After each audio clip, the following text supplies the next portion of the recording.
Bonjour, dans cette vidéo, je vais vous montrer comment créer ce qu'on appelle un gatekeeper, ce qui nous permet de limiter l'accès à certaines pages. Donc nous avons créé une autre page login, qui pour l'instant nous y avons accès sans problème, et notre page home par défaut, à laquelle nous avons aussi accès sans problème. Nous aimerions maintenant limiter l'accès à la page home. Donc ce que nous allons faire, c'est aller dans la classe Client Module et mettre la place par défaut, donc la page par défaut, comme étant la page login. On va faire la même chose pour la page d'erreur et la même chose pour les pages unautorisées. De cette façon-là, on va ainsi pouvoir limiter l'accès à la page home. Donc, Logged-in Gatekeeper, c'est la classe qu'on va créer qui va nous permettre de restreindre l'accès. Donc, par défaut, ça va être notre Gatekeeper par défaut. Elle doit donc implémenter la classe Gatekeeper qui est dans GUI-TP.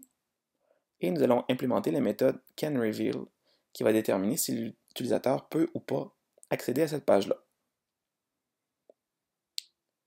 Bien entendu, on doit mettre une annotation NoGatekeeper sous la page de login parce que sinon, on ne pourrait pas y accéder non plus, puisque c'est le gatekeeper par défaut.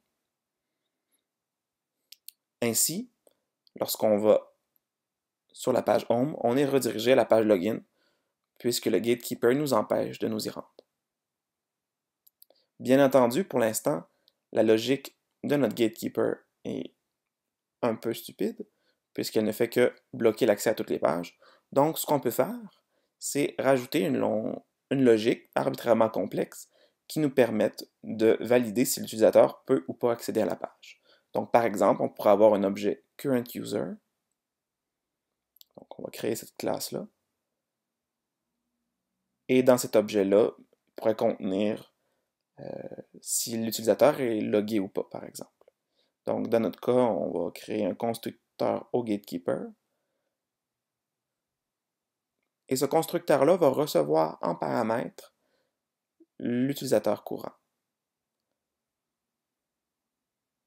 On va donc pouvoir l'initialiser dans la variable membre et ainsi, dans la fonction CanReveal, aller voir l'état de l'utilisateur, donc voir si l'utilisateur est bien logué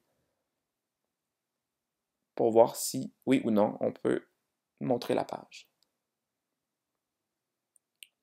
Et ainsi, lorsqu'on rafraîchit, on s'aperçoit que ça fait encore la même chose. La page Home nous redirige à la login.